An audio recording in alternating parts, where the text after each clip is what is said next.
if you will, a singular resource, meaning that surface water and groundwater are connected, and the importance of better understanding how these two systems interact with each other. I'll begin by talking about changing rainfall in a warming world. And one of the key consequences of climate change is something known as the intensification of precipitation. More on that in a moment. One of the things that I'm going to put to you is that this change in rainfall across the tropics is enhancing, in many places, the renewability of groundwater, such that it could help to support agricultural transformation, which is a key focus of this third SUA scientific conference. And I'll be presenting some evidence from well records, piezometry here, and also some of the chemistry. And then I'll finish with some concluding thoughts around groundwater and surface water and catchment scale management. But just to begin a little bit about climate change itself. Air temperatures on planet Earth have risen by about a degree since a baseline period of between, say, 1950 to 1980. And so climate change isn't something that's going to happen in the future. It is happening around us and has already started, if you will. And we've experienced 1 degree, and we are soon probably going to have experienced 1.5 degrees. And one of the big concerns, obviously, a focus of these COP meetings that happen annually, is how many more degrees is it going to warm? And how can we make amends to try to prevent the magnitude of that warming? Tremendous uncertainty persists in projections of where and when rain will fall. One thing I wanted to just present to you as an illustration of how uncertain it is. Let's take an example of the long rains, the March, April, May rains, as they're known in East Africa, and particularly in the Horn of Africa.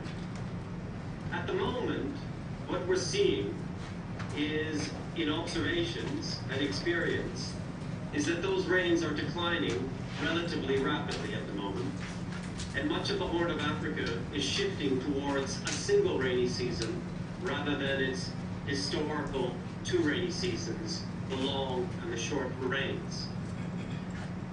Now, climate models, our understanding of how climate is going to change in the future, they are suggesting that the long rains should be increasing. Now, this is known as the East African paradox, where our modeled imagination suggests one thing that is very different from what we are experiencing. So what I wanted to impress upon you is just how uncertain our understanding of future rainfall remains. Now, let's focus on what we do know. We do know that global warming increases the ability of the landscape to engage in evapotranspiration. So we have greater evaporation, and the trees themselves and other plants are able to engage in transpiration at a higher rate.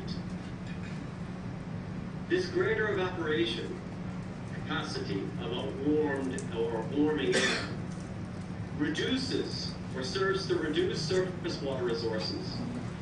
And quite critically for this conference, it also reduces the availability of soil moisture.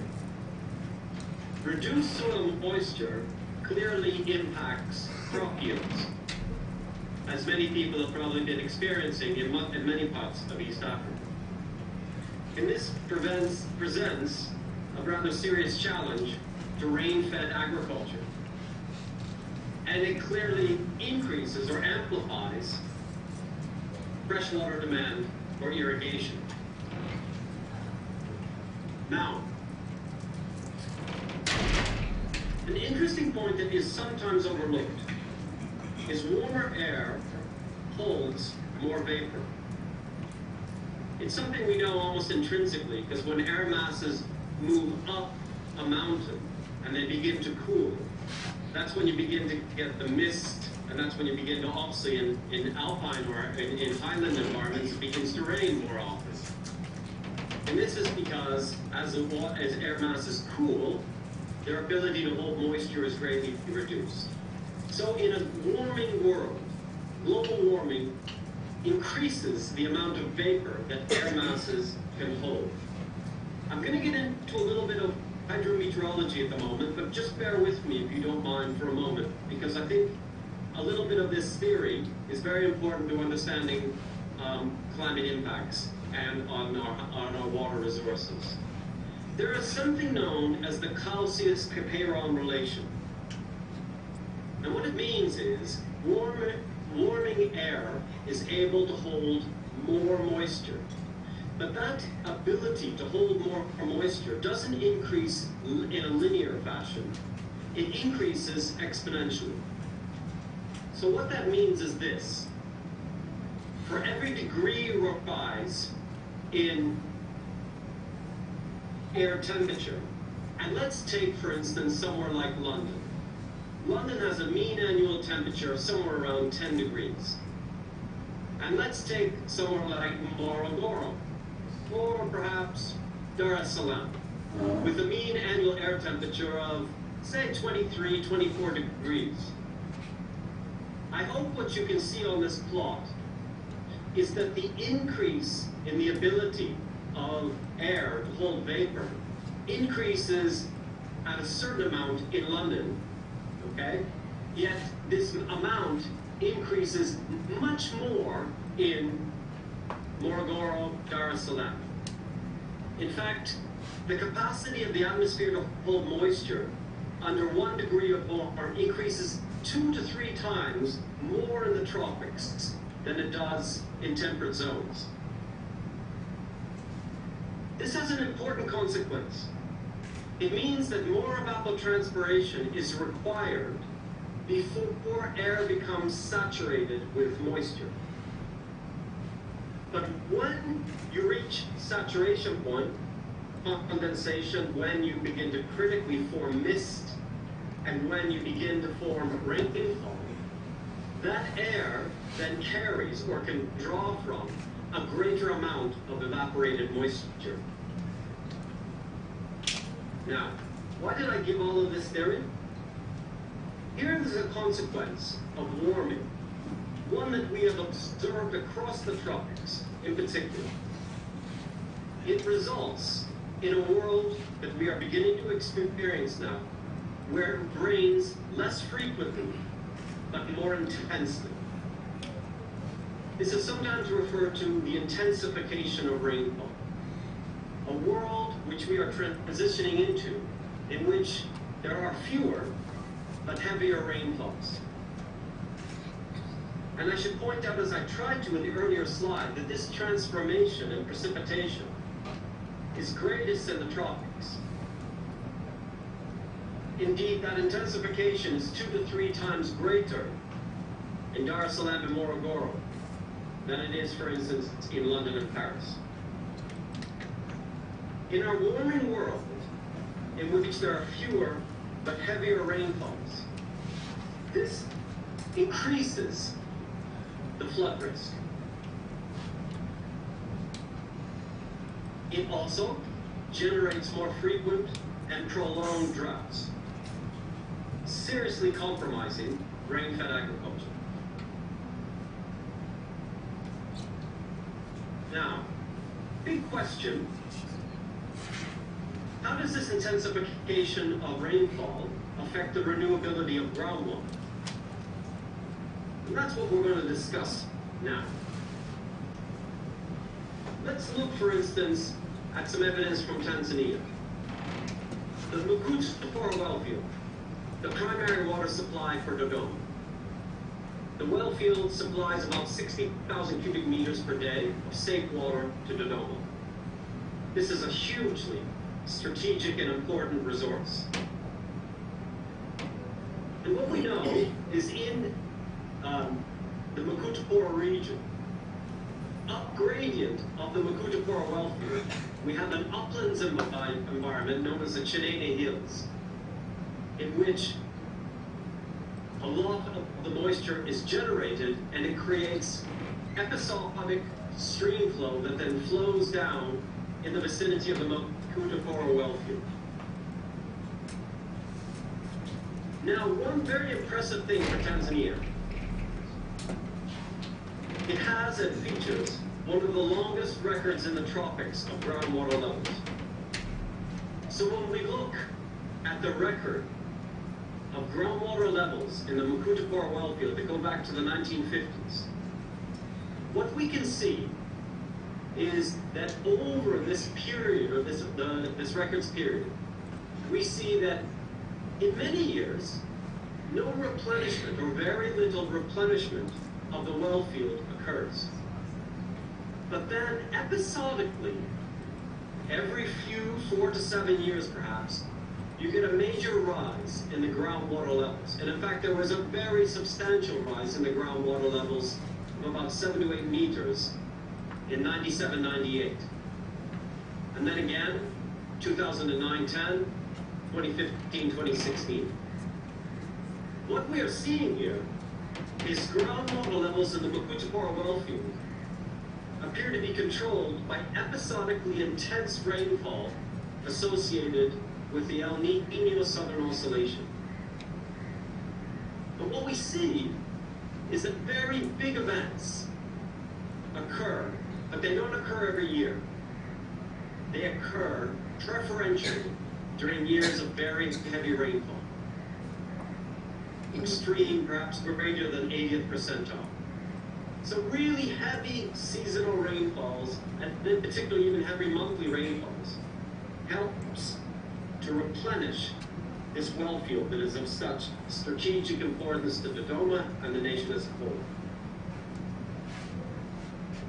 You're looking now here at the Little Chinyusuwe River, which is within a few kilometers of the well field itself. And this is flooding, and this actually was taken, this picture was taken on the 1st of April in 2016. And you're seeing the river in flood. Most of the year, it's dry. It's a dry river. But very episodically, it floods. And during that flood period, we might look at this, for instance, picture and say, oh, it's a bit of a tragedy. There's flooding taking place, and that is very destructive.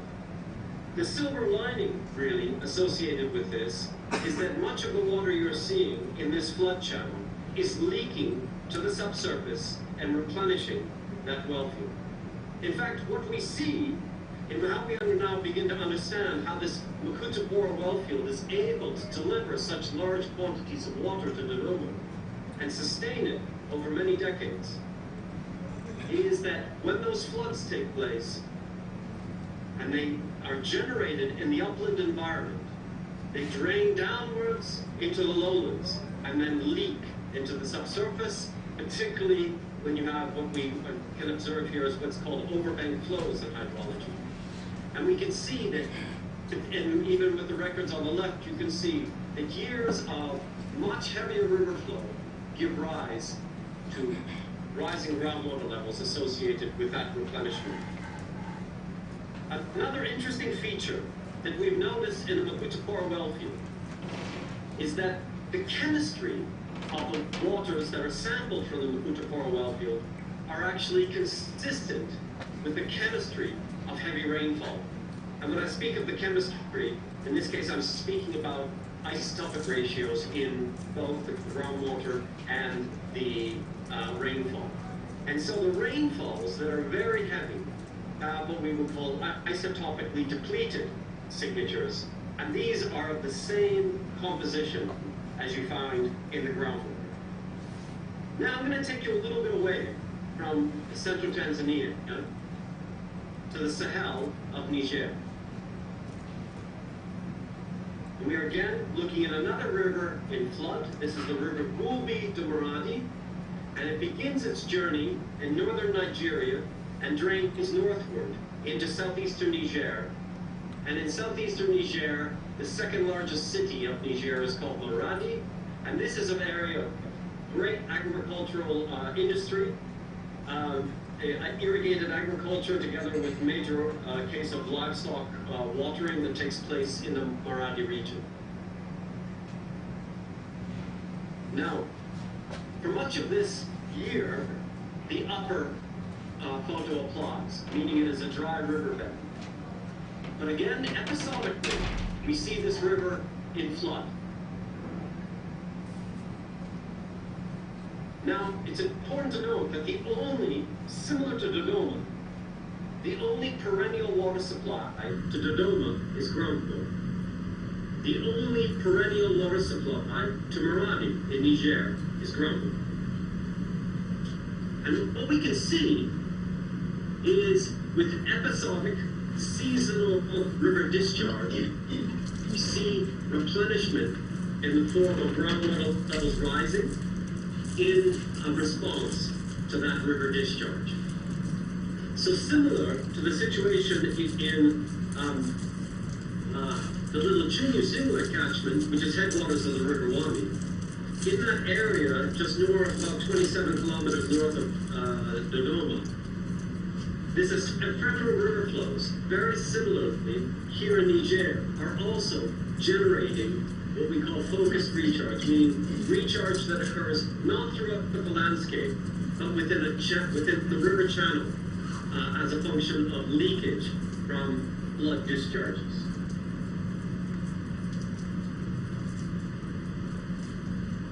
And again, this is another example of flooding overbank flows, again, preferentially generating very substantial changes in the groundwater levels. And that these are related to heavy, extreme rainfalls that generate blood discharges. If we now look at a Pan-African analysis of groundwater level records in places like Zimbabwe, South Africa, Namibia, again in other places in Niger, looking in places also in Uganda and Benin, Burkina Faso, one of the things we see consistently is a bias in the replenishment of groundwater to heavy rainfall. We also, in the drylands, see that replenishment is episodic. It occurs every few years, not every year. And it's very important. We also notice the important process of what we call focused recharge, meaning leakage from rivers, in generating or replenishing groundwater in drylands. When we look at these data, chemistry data, across the tropics, we note that the composition of heavy rainfalls across the tropics are very similar and consistent with the composition of groundwater in the tropics. And again, we're looking at evidence from northern Nigeria and places like Senegal, which also feature the same situation, the same context as we observe in Dodoma and the Makutupora Wellfield. I'm now going to bring you back to Tanzania. We're now going to look at the upper Great Ruaha subcatchment, including the Usengo Plains. Obviously an area of very intense agricultural activity and part of the SAGCOP, the Southern Agricultural Corridor of Tanzania. And so here, in the upper Great Ruaha catchment, we have humid uplands in which we can generate a surplus, if you will, in where we can generate river discharge. And then this river discharge then drains to the lowlands. In this case, the Usengo Plains, which are effectively semi-arid, or dry land, we refer to them, with obviously strong seasonal component to them. And what we see is that the lowland water resources, so the water resources of the Usengo Plains, derive primarily from water surpluses that are generated in the humid uplands. And if we look at this now, so in this area, for instance, rivers Kimani, Ambarali, Great Ruaha, Chimala, they are all generating moisture surpluses that then drain down and converge here in the Usengu Plains.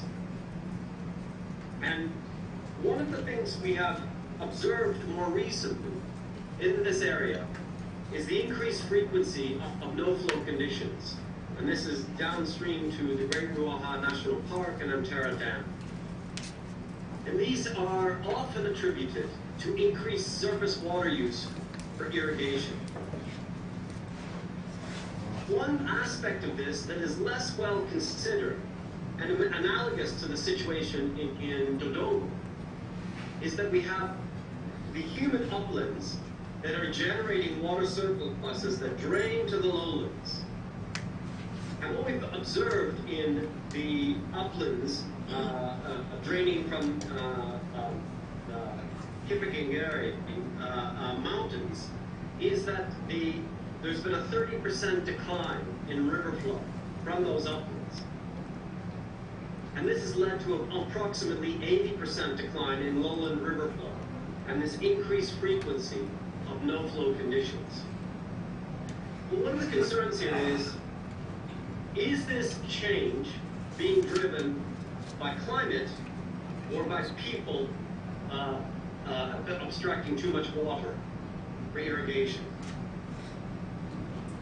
One thing we see in the river discharge records from this area is the same thing that we're seeing more globally, and is particularly enhanced in the tropics. That's the intensification of rainfall, and in this case, river flow, where you have greater peak river discharges, but also lower low flows. And we see this in both the records from the upland river flow and also in the lowland river flow. And so this transition from higher peak flows and lower low flows, this is consistent with the impact of global warming. And one of the issues here, and I've been working with Professor Japakashikili in this region for some time, and one of the things we've set up instrumentation to try and better understand how greater peak river flow has resulted in enhanced groundwater recharge in the Usengu Plains. This remains an ongoing research question that we are interrogating, but what I'm trying to present to you is the changes in river discharge that we're seeing in this region are consistent with the impacts of an intensification of hydrological systems, rainfall and river flow, that we're seeing more broadly across the tropics. So, some concluding thoughts. The amplification of flood and drought risks is highest in tropical low-income countries. And this is a direct consequence of global warming. So we might argue that climate injustice is structural, meaning those countries, higher income countries such as Western Europe and North America, that are primarily responsible for fossil fuel emissions creating or driving climate change, they are less affected by this transition than low-income countries in the tropics that are least responsible for climate change. What we are seeing is enhanced renewability of groundwater in tropical drylands under climate change. And perhaps this can support irrigated agriculture or an increase in the use of groundwater for irrigated agriculture and also for livestock watering. Another important point I'd like to make, floods can be beneficial. I realize that could seem a bit insensitive to those communities that are affected by its crop damage, by damage to their property and their dwellings, and maybe even to industry that are affected, roads and road networks. I realize these are very serious consequences associated with flooding. But I guess what I'm trying to make the point is floods can be beneficial. And focused recharge in tropical drylands also shows how groundwater and surface water actually form a singular resource. So let's not look at those flood discharges and say, well, that's our surface water, and they are separate from our groundwater. But actually see the connections. Those flood waters, in many cases, particularly in drylands, are fundamentally important to replenishing the groundwater resources, the only perennial water supply in drylands. It means, therefore, that we need to think around catchment scale management. If water surpluses are being generated in uplands, these are obviously going to be vital to sustaining episodic river discharges, replenishing groundwater in lowlands. Some broader statements here. Use of natural, renewable, distributed groundwater storage, where permitted by prevailing climates, geology, and soil cover, can support adaptive solutions to the amplification of climate extremes in a warming world. It is up to communities and societies to determine whether such adaptations are equitable and sustainable. Thank you.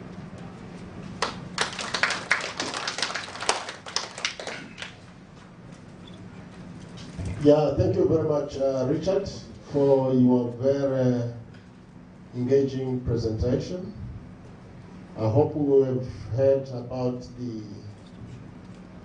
importance of fracs in replenishing the groundwater. And I think a take from this is that we can harness frac in order to store this flood water and use it when it is needed, especially during the dry season, as it has been brought forward by Professor Richard Taylor. Now, Richard, we have like 2 or 5 minutes of interventions. I'm going to, please remain online. You are going to receive some either remarks or comments based on your presentation. Can you hear me okay? Yes, that's fine. Okay, so who is the first to go? Anybody who has a question, comment? We have mics, please. Ushers, can you run around?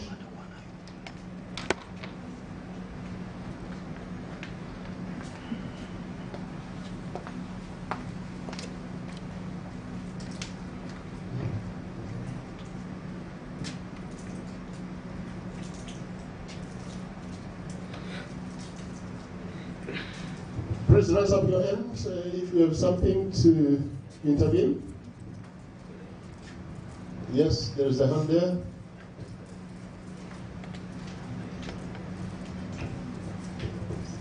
Yes, thank you for a very nice, informative presentation from Richard.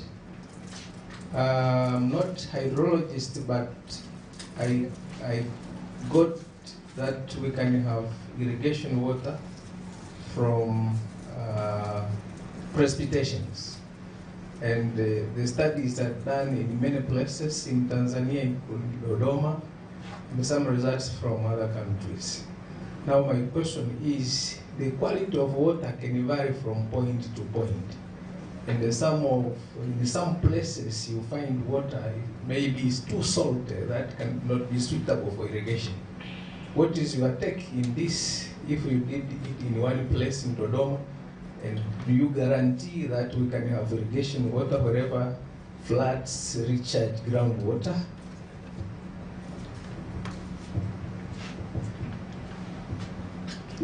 Richard, I hope you got the question.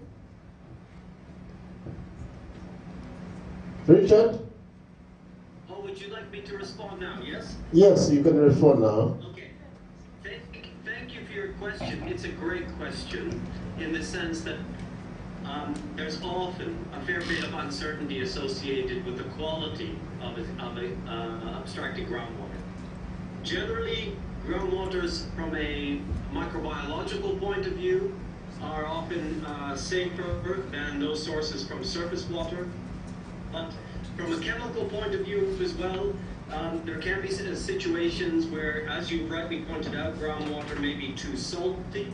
It may have something to do with chemical composition as well, of different particular ions that are in solution.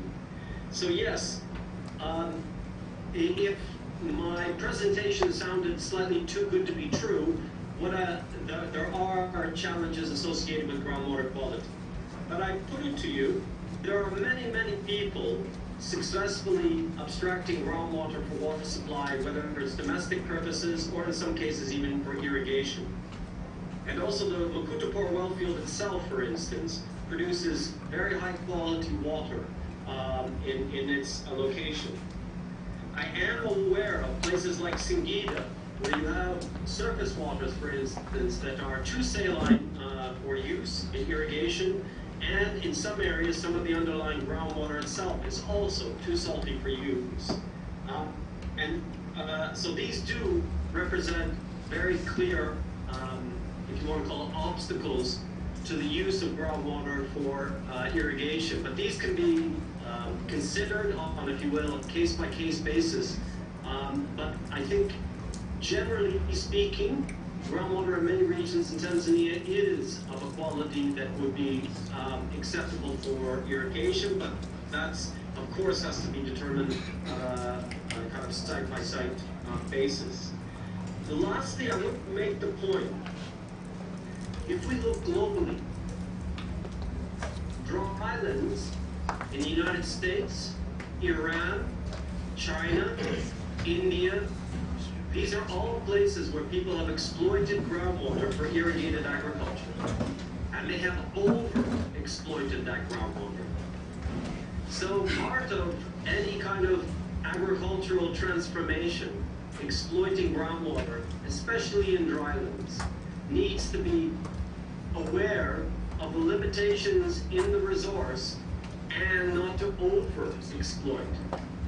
Groundwater may be renewable, but that doesn't mean it's infinitely sustainable.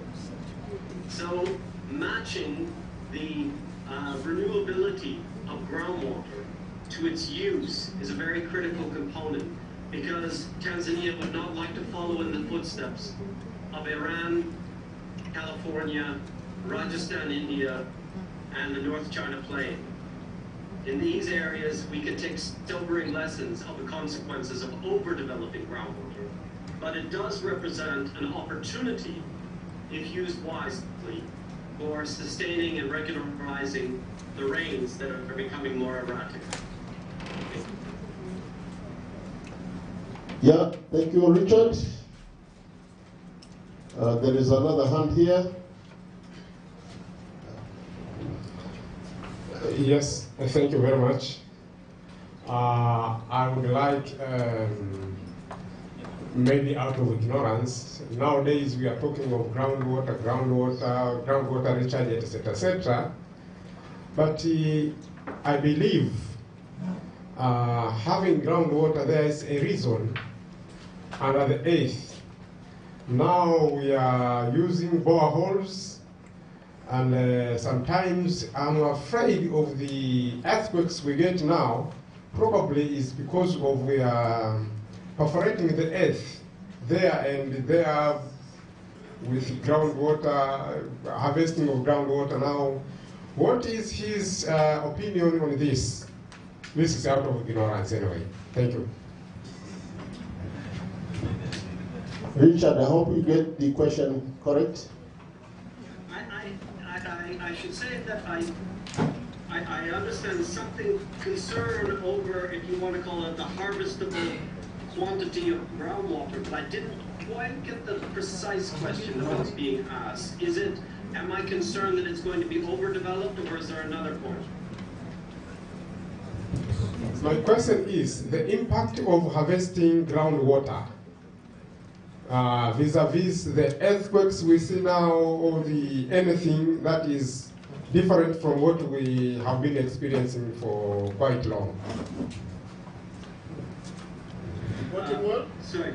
Are you suggesting that are you wanting me to comment on whether investments in groundwater are wise because they may be depleted, or I'm not quite getting the question? I'm sorry.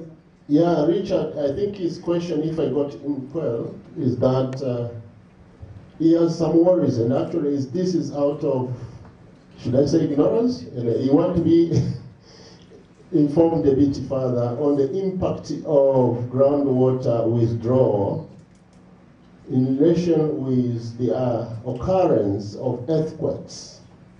He's worried that with the occurrence of earthquakes, The earthquake. Earthquake. Sorry, the occurrence of Earthquake. Earthquake. I'm so sorry. Maybe right. Can you text? Write a text. Somebody will text the message. You know. By the way, can you text on the chat if you are already in? Yeah, if you could write, I'm not sure. Oh, earthquake. Yeah. Sorry.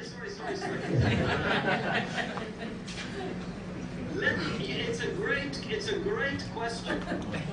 Can I applaud the person who asked it? I have, about a few months back, managed to receive some funding to get a group of experts together to talk about this exact issue. And what we are interested in knowing is how actually the reverse almost of what you're proposing. Not that pumping of groundwater produce an earthquake, but that heavy rains in fault systems like the East African Rift, even in areas such as Rome, may be triggering. So groundwater level, sharp groundwater level rises may be triggering earthquakes. There is one point that is worth noting.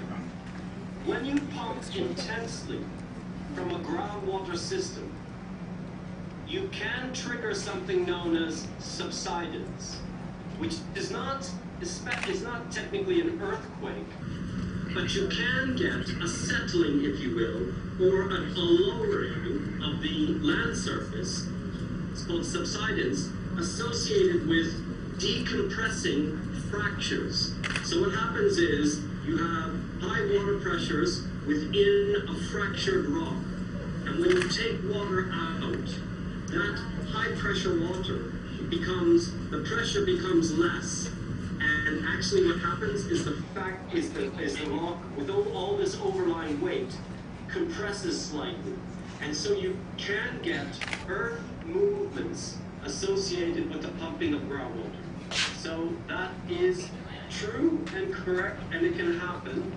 I would say that it usually happens when you are pumping very intensely. So yes, it can happen. I wouldn't consider it to be a widespread risk, but yes, it can happen. Yeah, thanks, Richard. We are going to take the last one.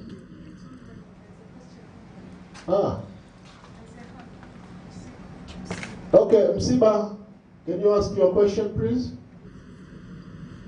Msiba online? Msiba online? Yes, go ahead.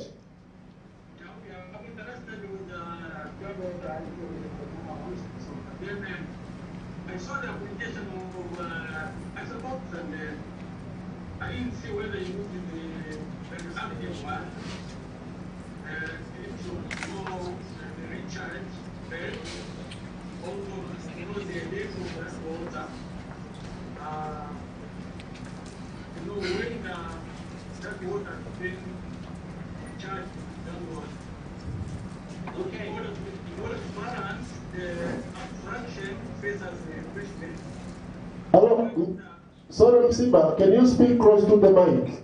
Speak close to the mic, please. Okay, look at me.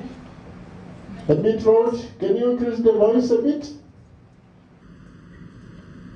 Yeah, I was asking about the rate of recharge and abstraction, whether they can use the reactive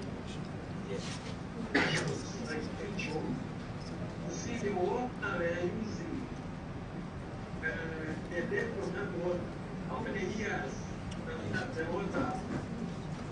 Okay. Look at them. Maybe I can ask you, maybe I'll answer it briefly.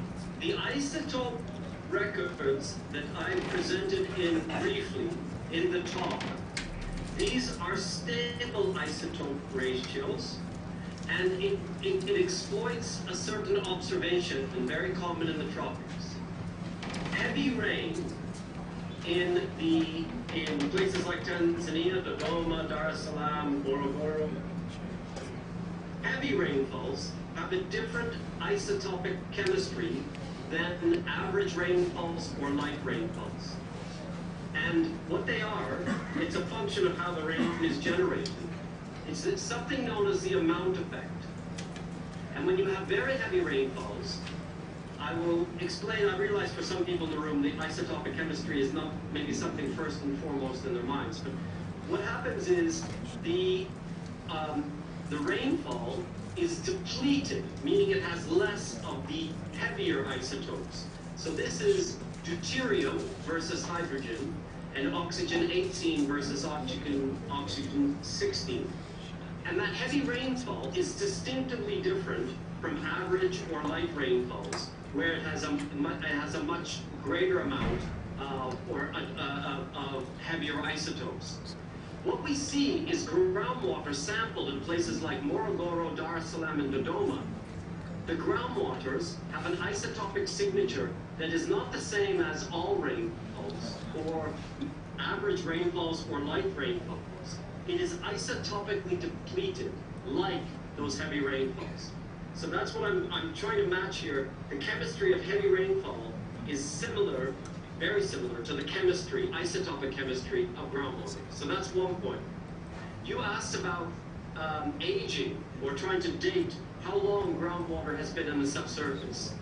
And there are isotopes. Tritium is one example. Other ones like chlorine-36. There are where people use these to try and indicate how long water has been underground, or how long ago did it rain to create that groundwater. Such studies, there are only a few of these studies that have taken place. For instance, in Mukutuporo well here. And what we have seen is that the mean, if you want to call it residence time, or how long it's spent underground, somewhere in the order of between 10 and 25 years for Mukutupora. But we did notice in some samples of Mukutupora even much older waters. But what it confirmed to us is that the groundwaters that are being pumped out of Mukutupora are being replenished by active current precipitation rainfall.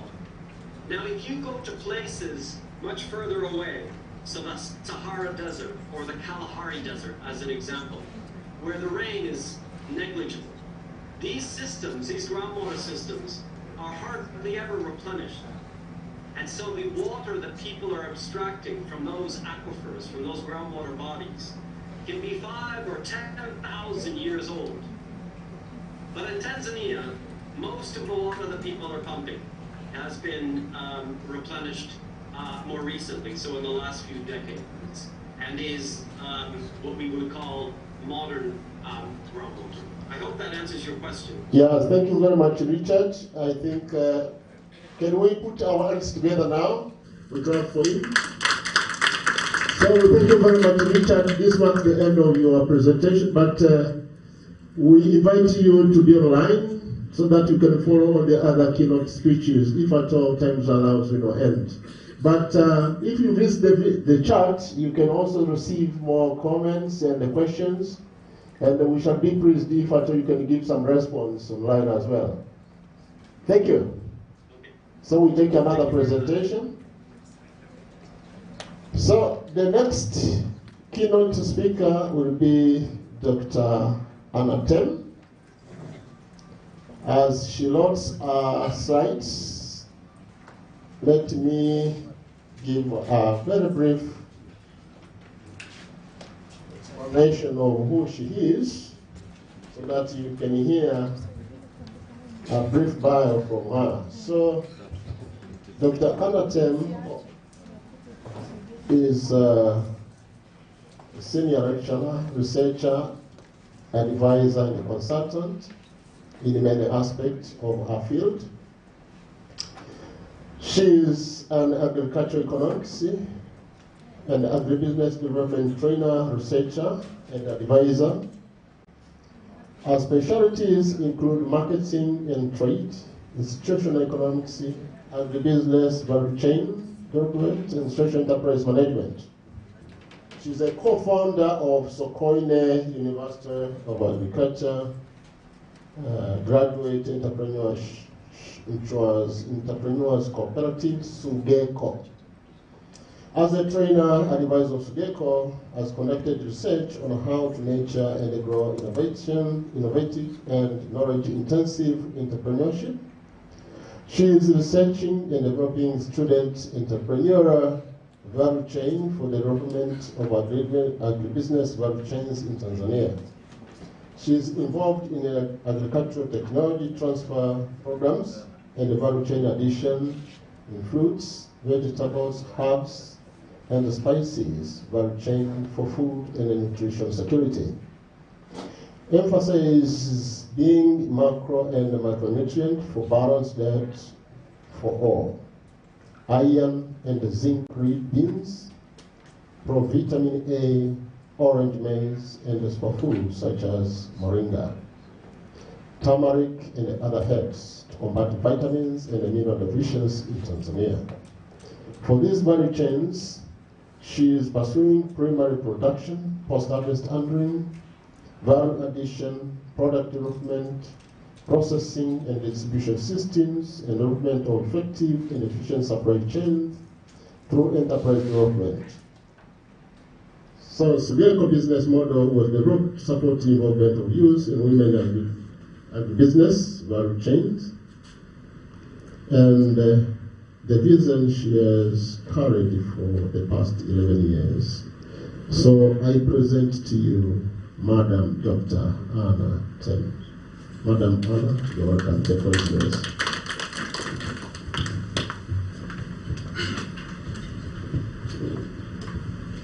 Okay, thank you very much. Good afternoon, everyone. Yeah, I'll try to be quick. I know now everybody is tired, and the isotopes and whatever that was discussed before can be difficult. I'll try to bring you into something that is very practical, very real, and of course I'll start with trying to connect to the previous presenter about climate change, how make sense such kind of things, but then what is important here is how do we translate science into business.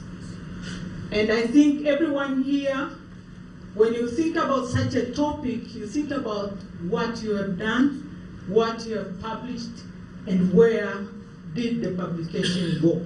Was it for development, or was it just for peer-to-peer communication? And those are the things that I'll be trying to entice you to think about. I might be provocative at times, but I'll try not to. Okay? So, next please. Sorry, I cannot control. This is where we always start. Even when you are writing your proposal, you go and try to see, out of the 17 Sustainable Development Goals, what is your project going to do? And these are the things that we hear.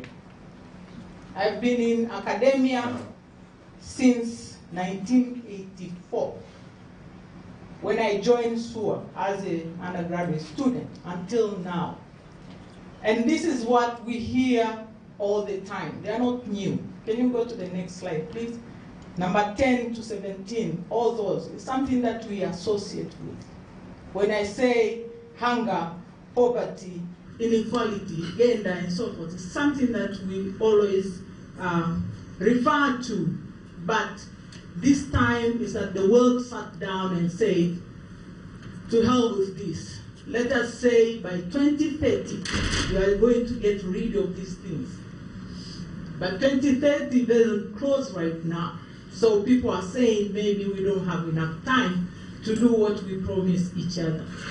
Next. What is science? And what is the role of scientists? I like to use this diagram a lot. in undergraduate class, in the postgraduate class, what do?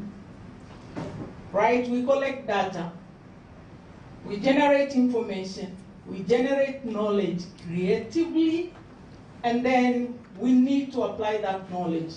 And this is what we call wisdom. I'll come back to this and see how do we do this. Okay, next. Translating science into business or livelihood. We always say it's demand, it has to be demand driven. And that's why you start writing your proposal by first telling people why, the problem statement, justification of your research. Therefore, you conclude that this is demand driven. We call for research and science to develop Africa. And this is where the discussion is right now. I'm involved in global business schools network, and every other week we have webinars, and we're asking ourselves, what did we do wrong to Africa? How come we didn't have green revolution, and up to now, Africa, we are still the poorest continent? Why? Do we have science in Africa? Why is science not translating into solving development problems? So those are the questions. Who decides what research and what science is needed for development of Africa? Is this we decide, or there is someone else deciding for us? What kind of investment is needed, and who decides where to invest? And what are the patterns of investment? I'll try to give my experience working with Danida when they decided that they want to have a program that will be running from the south. I was one of the beneficiaries of the grant. First phase and second phase. Ended up with 6 years of implementing a projects that were controlled from the south. It was south-driven. And then the BSU program also was south-driven, to the extent that I was taught how to give the North money. So money comes on my side, and then I try to allocate it to universities in Denmark. You know? And in that case, I could see the flexibility I had compared to projects that I was working with 5 American universities. And they were controlling what we do and so forth. You can give a proposal, but in terms of implementation, if control at someone else, then that flexibility that you need is not there. So bottom line is, who drives our research and academic agenda?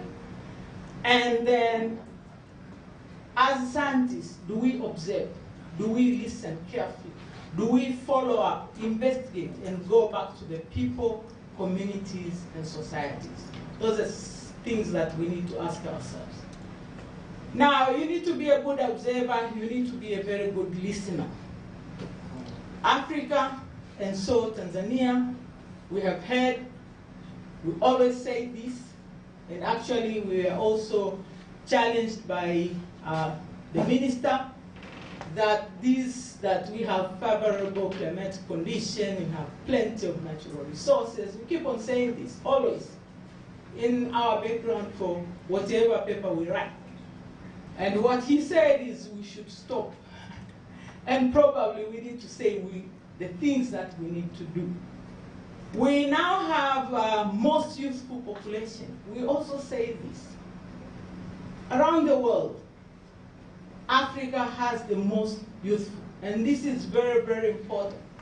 I'll talk about this youthful population and how actually the world, the global world, is trying to use the youthfulness that we have through internship programs. I support this because people are going to learn, get skills, but the demand has been so high At times I question myself. Okay, what is this? Okay? Now digitalization is taking place. I also say, do we see what is happening? That the world 4 walls classrooms, that takes about 200, 300, 450. Some of our classes are 550 students. Too small compared to maybe 50,000, 100,000 students, or even 1 million students that can attend an online instruction around the world. Yeah? So can we go next? Ignore the ninja. It's not because it's me who is presenting, right? Now, artificial intelligence. What I'll say is everyone around the world can have an assistant. And those Chinese or what? Oh my God. Okay. Okay, what I'm saying is when I usually try to make my MBA students become online instructors.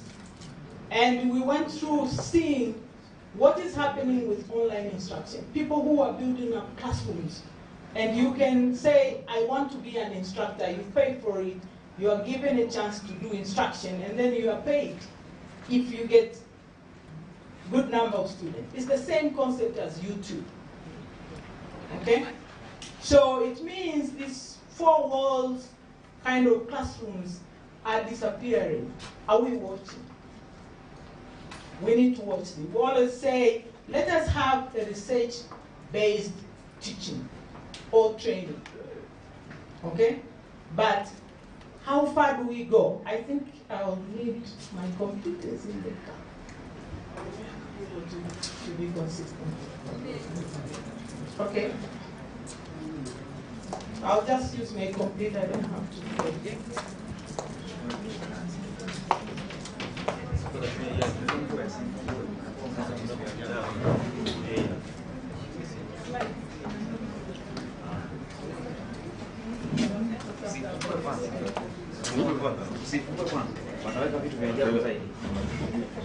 Okay. So, you're going to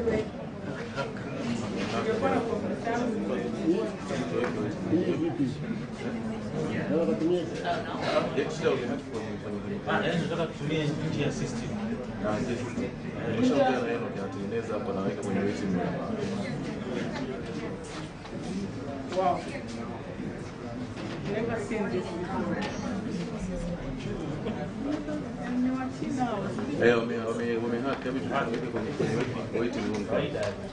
Okay, maybe to save time, it's too bad though, because I wanted to be consistent with that.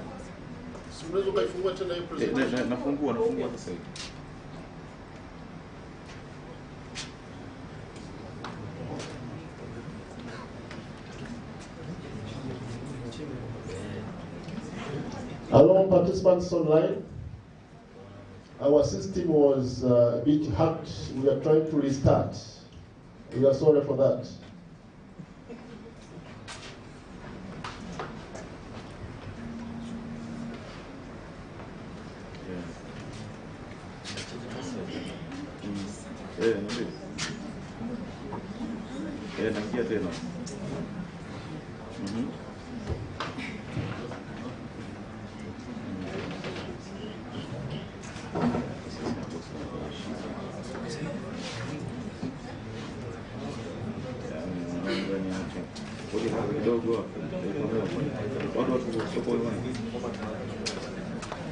Haiwezi kushare.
What are looking to say?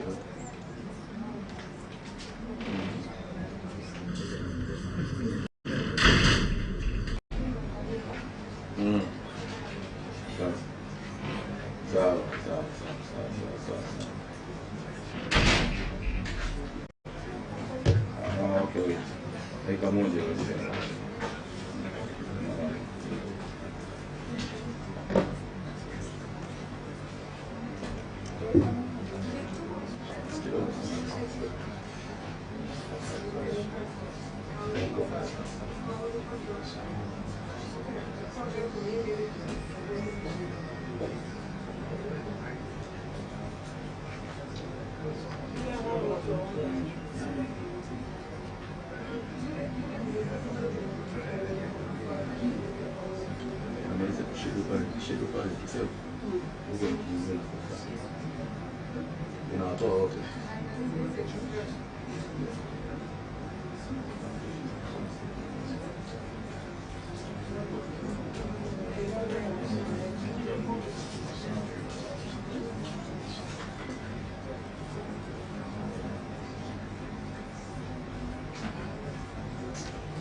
Kuna watu ambao wanaangalia wapo wengi.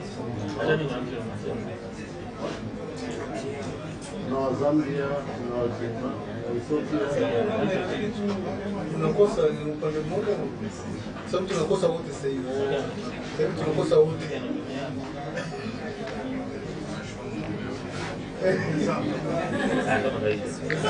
Nasikia prof, asante ni mimi katika kwa hiyo zima hawezi kufanyika. hawezi kushika baada ya hawa wanajua kwa mtandao Kwa sababu kuna jinsi